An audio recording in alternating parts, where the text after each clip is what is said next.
Assalamualaikum warahmatullahi wabarakatuh. Selamat siang anak-anak. Kembali lagi bersama saya Muhammad Lutfi Abdillah di mata pelajaran Akidah Akhlak. Baik, yang pertama-tama kita puji syukur atas kehadirat Allah Subhanahu wa taala yang mana telah memberikan kita kesehatan dan kecerdasan. Dan tidak lupa memberikan sholawat kepada junjungan besar kita Nabi Muhammad SAW, kepada keluarganya, sahabatnya, dan tabi'innya, dan kepada kita para umatnya. Semoga mendapat syafaat dari beliau. Amin ya Allah ya Rabbal Alamin. Baiklah, kita kembali ke topik ya. Di materi sekarang kita akan membahas tentang keteladanan Nabi Sulaiman. Ya, pada pembahasan kali ini kita akan membahas tentang akhlak-akhlak akhlak-akhlak para nabi yang mungkin atau memang harus untuk kita tiru. Dan yang kita akan membahas ini adalah Nabi Sulaiman alaihissalam.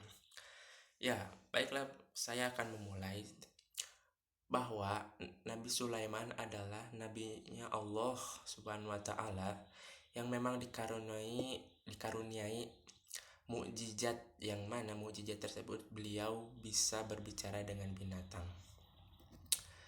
Dan ini merupakan salah satu kisah yang menarik, mengingat bahwa beliau ini adalah nabi yang sekaligus bisa menguasai semua bahasa, terutama bahasa hewannya. Bukan bahasa hewan, bahasa hewan, bahkan bahasa jin. Ya, beliau ini adalah seorang raja yang dimana prajuritnya mencakupi hewan, manusia, bahkan jin sekalipun.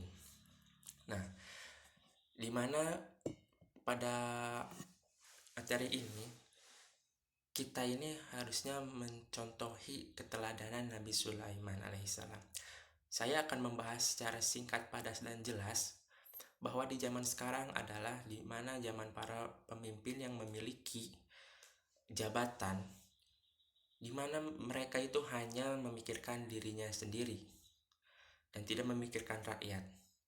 Nah, berbeda dengan Nabi Sulaiman alaihissalam, beliau ini meskipun dikaruniai oleh Allah Subhanahu wa taala jabatan menjadi seorang raja yang bahkan mampu merajai dunia jin, makhluk-makhluk gaib, yang dimana pada intinya mencakupi hampir setengahnya dunia itu mungkin dimiliki oleh Nabi Sulaiman alaihissalam.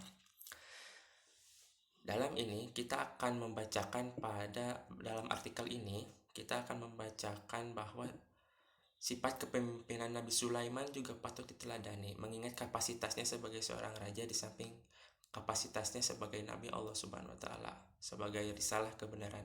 Yang mungkin yang membedakan kita dengan Nabi Sulaiman adalah beliau adalah seorang nabi yang mungkin bisa dibimbing oleh Allah Subhanahu wa taala secara langsung. Tapi kita bisa meniru akhlak-akhlak beliau yang dimana jika kita memiliki jabatan atau seorang raja atau hal-hal yang lainnya lah, digunakan sebaik mungkin untuk selalu melakukan kebenaran dan tidak pula untuk menjadi seorang pribadi yang sombong. Karena ya kita semua juga tahu bahwa yang namanya jabatan, harta itu adalah semuanya titipan, hanya titipan. Dan beliau Nabi Sulaiman alaihissalam itu pasti menyadarinya. Dan Nabi Sulaiman banyak dikisahkan dalam beberapa ayat Al-Quran. Salah satunya ayat yang paling banyak menceritakan terdapat pada surat An-Naml, yang berisi tentang keberhasilan Nabi Sulaiman menaklukkan Ratu Bilqis dari negeri Sabah untuk menegakkan agama Allah Subhanahu wa taala.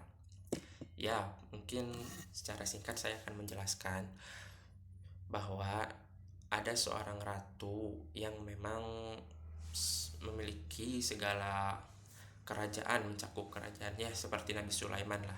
Tapi beliau ini kufur, menyembah matahari dengan para pengikutnya, sehingga Nabi Sulaiman pun bertindak.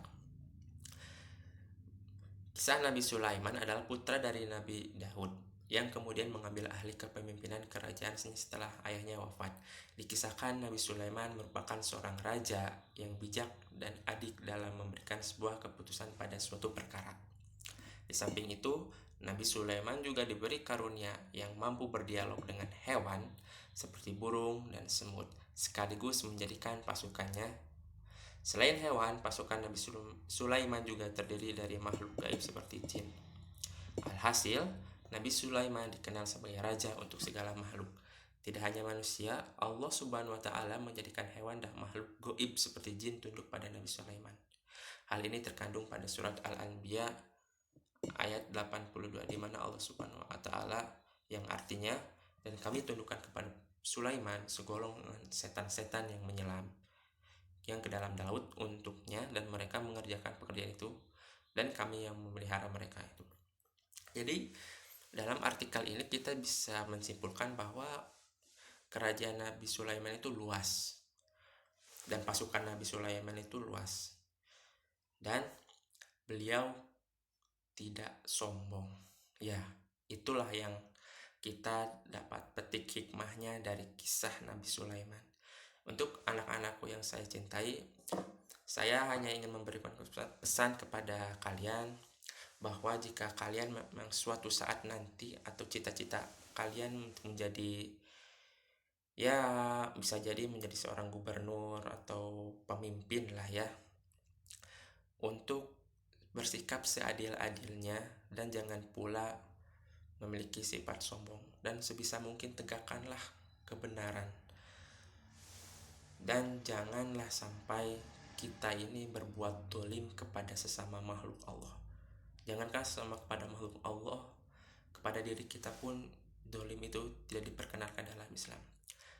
Mungkin sekian dari pelajaran akidah akhlak tersebut yang memang yang dari disimpulkan yang saya baca ini, bahwa Nabi Sulaiman adalah seorang nabi yang memang dikaruniai oleh Allah mukjizat-mukjizat yang di luar nalar kita.